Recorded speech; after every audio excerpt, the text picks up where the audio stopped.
হ্যাঁ আব্বু, এই যে আমি আসলাম মাত্র বাস স্ট্যান্ডে।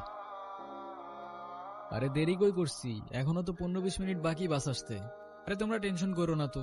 হ্যাঁ তোমারে বলছে 30 মিনিট আগে এসে বাস দাঁড়ায় থাকে। আমি বাস স্ট্যান্ডে, আমি জানি না। নীরব,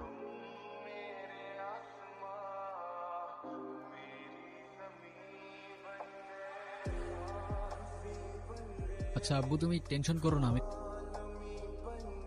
তুমি এখানে কোথাও যাচ্ছ নাকি? কোথায় যাব? আমার তো যাবার কোনো জায়গা নেই। তোমার এই অবস্থা কেন? সবকিছু ঠিকঠাক আছে তো? আমার কিছুই ঠিক নাই নীরব।